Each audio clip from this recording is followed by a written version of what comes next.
Today I want to take apart frustration and why you get frustrated. And I want to give a little preference by saying I'm outside, it's a beautiful day out, and I'm grounding myself before a call. I'm getting myself ready physically, mentally, and emotionally to do a lot of work in connecting with people.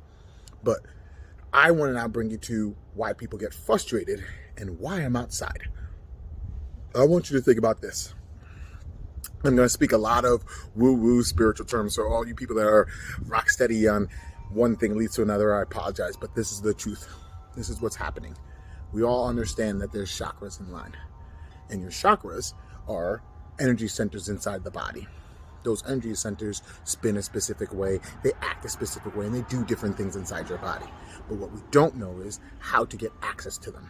We go to these different practitioners that work with them, so on and so forth, but why do they fall apart? They fall apart because they are access to our soul. Our soul has our bigger thing, but we want to stay in soul line position to what we want, how we're going to work in the world. But because we don't have a straight line of sight to that, different centers go off. Makes sense. But why do they go off? Because something's not happening right inside your mind, your body. You're not taking action right, which means things need to happen right inside your mind. Things need to happen right inside your body. So the world that we live in has fractured us. It makes us think that each one of those things are separate. Even when I talk about chakras, everyone thinks it's one or the other, right? There's so many more different aspects to it. So we have our soul that we're trying to get access to. So when we get soul driven, our soul partner, all these things that we want and we gravitate towards, we forget that they're one, right? So now we have our mind and our body. Mind and our body. They're not separate. But what happens is we believe that we have to be our mind or our body, right? So we overthink things or we muscle through things.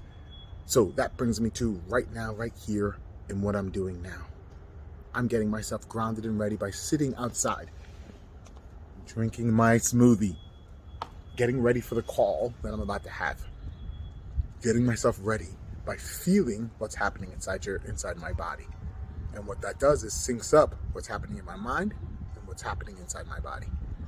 When you get frustrated, it's because you think something is supposed to happen and you severed things. I'm supposed to be doing something right now. It's supposed to be a specific way. It has to be like this so I can get a specific thing. It needs to be right. Easy one, right? Or I'm forcing things down. I'm just going. I'm not really seeing what's going on. And then this is what the biggest part is.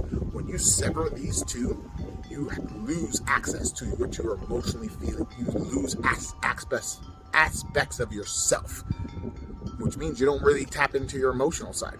You say that you're present, but you're not feeling what's happening inside yourself. So real quick, if you think, oh, I'm present, I'm here, feel your heart.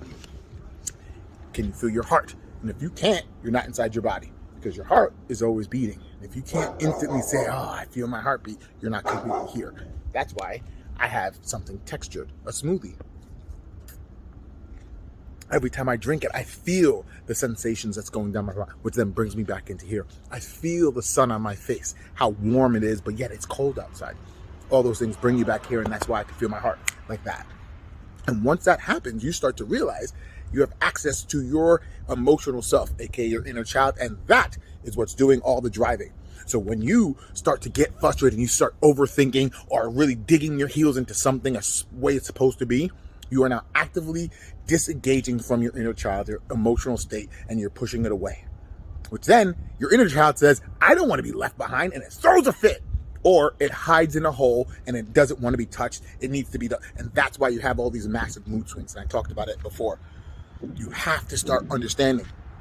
Get into your body, manage your mind, have them work together. That gives you access to your emotional point. Your emotional point access is your chakras. And if you can start getting all those things to balance out, you are now in alignment with your soul, which then things move much faster, much easier because that's the way it's supposed to be. Right? We're not going to talk about spirit, yada, yada, but that is what I wanted to talk to you before I go back inside and get this stuff started. I want you to really focus on, am I balancing my mind with my body? And the easiest way is, can I feel sensations inside my body? And then you are present, you are here. That's a start. Then focus on what's happening with your emotions, your mind. Am I honoring what I'm doing? And then you need to talk to a practitioner about your chakras, but yada, yada, yada. Hopefully this helped you. See you on the next one.